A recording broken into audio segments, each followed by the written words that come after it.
Are you constantly worried that you have a serious illness when you don't? Are you struggling to cope with this anxiety about your health? In this video, I'm going to give you 5 key tips to overcoming health anxiety. Health anxiety is a mental health condition also known as illness anxiety disorder and hypochondriasis. See my other video to learn more about it. If you haven't subscribed yet, hit the subscribe button and the bell to get notified every time I post a video about overcoming anxiety. I've helped thousands of patients overcome their anxiety problems, and now I'm here to help you. So let's get started. Tip number 1, address checking and monitoring. People with health anxiety check and monitor their bodies and their health. This gives them a sense of control over the likelihood of illness and disease. But this kind of checking can actually get out of control and can become a problem of its own. It becomes a problem because it feeds anxiety. Examples of checking behaviour might be things like checking your body, your skin for lumps, bumps and changes. You may check the toilet after you've used it. You may also prod and poke different parts of your body. You may check your lymph nodes. Apart from body-based checking, people will also use lots of medical devices to check their vitals.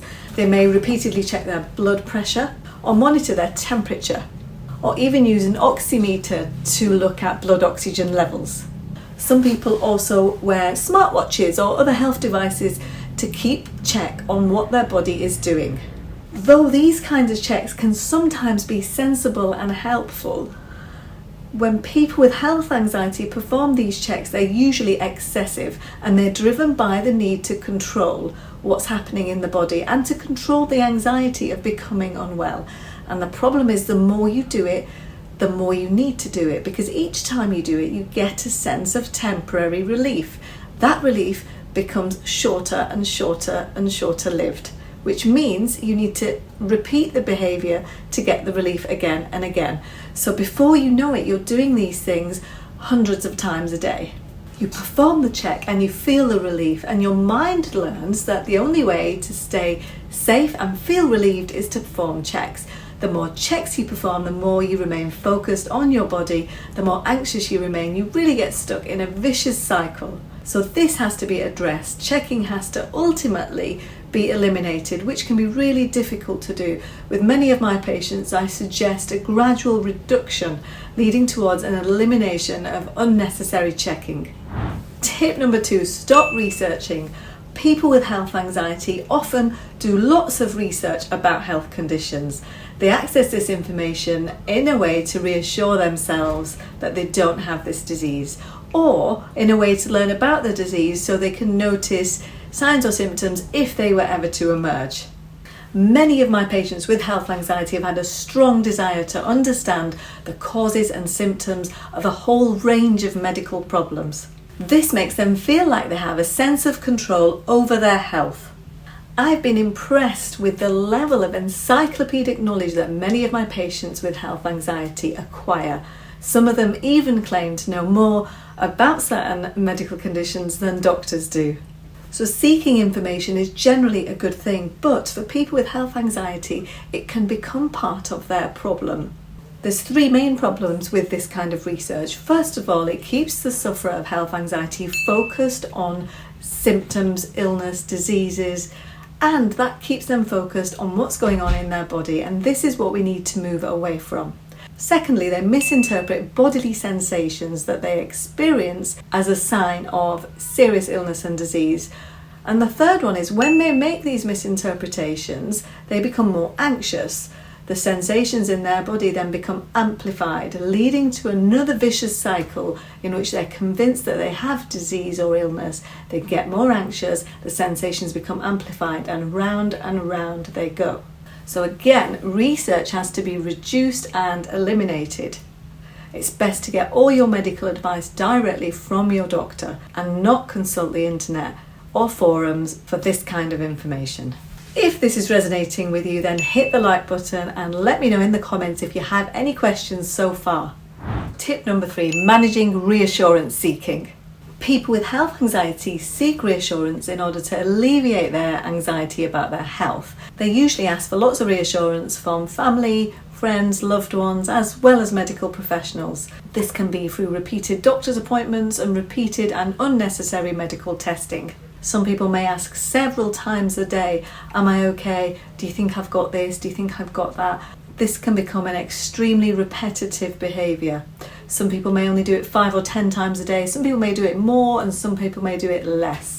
Reassurance seeking gives you that temporary relief which makes you feel comforted, but unfortunately it is short-lived, and before you know it you need to ask again and again because it makes you not feel safe in your body. Seeking reassurance also has the effect of you feeling safe only when you're given the reassurance. And because health anxiety makes you feel unsafe persistently, you need to do it a lot. The more you do it, the more you feed the belief that there is something wrong with you. And this is why repeat medical testing is also not recommended.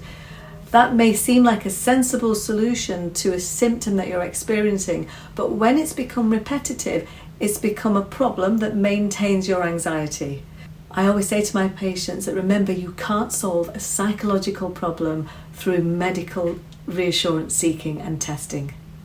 Sometimes some of my patients are not happy with their first medical opinion if they are experiencing a legitimate symptom. And a second opinion in that case is fine. But often they may proceed to obtain third, fourth, fifth and sixth opinions, or they may go repeatedly back to hospital, sometimes up to hundreds of times per year. This kind of repeat reassurance seeking, as well as repeatedly asking family and friends, is what has to be reduced and eliminated. Tip number 4, reduce avoidance behaviours. Many people with health anxiety engage in lots of avoidance behaviours, and the type of avoidance will vary from person to person. Some examples are people avoid exercising because they already believe that they have a cardiac condition. They don't want to exercise because they have the anxiety that it will bring on a heart attack. Other people have such a fear of physical sensations that they avoid anything that brings on any sensation because they have such a disturbance when they experience bodily sensations. It causes so much anxiety, they'd rather not feel them. Avoidance also occurs in relation to social situations. People avoid going to social situations for a number of reasons. One is that they are afraid of catching something off somebody else. 2 might be they don't want to hear about somebody else's disease, illness or death. Travelling and being away from home is another form of avoidance, commonly seen in people with health anxiety. And here the fear usually is about getting access to emergency medical help if they should need it, because they're in a new place, it's unfamiliar, they don't know about traffic, that anything could happen. The mind catastrophizes. So they like to stick to their safe zones and safe places. I've spoken to you earlier on in the video about checking and monitoring. Some people don't check actually at all and are avoidant of checking or looking at certain parts of their body because they're convinced there might already be some kind of evidence of disease or illness. So avoidance can also extend to avoiding looking at certain parts of the body. This can make it difficult to look in the mirror, take a shower, getting dressed. And lastly, tip number 5, I have to ask many of my patients to stop acting as if they are ill. Sometimes people develop a sick persona. This is not intentional, they're not doing it deliberately, but because anxiety affects their perception of their bodily sensations, they genuinely believe that they are already ill with a disease that's not yet been identified.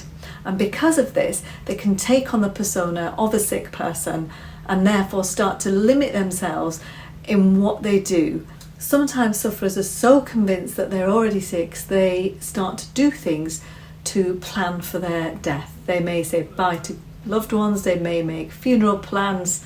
Taking on this sick persona really limits their life in so many ways.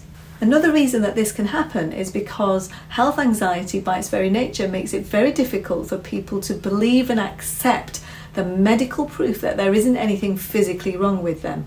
And when you do repeat testing and repeat reassurance seeking, and the more you do it, but the less satisfied and accepting you are of the findings, the more your anxiety grows and the more likely you are to continue to believe that there is still something wrong with you.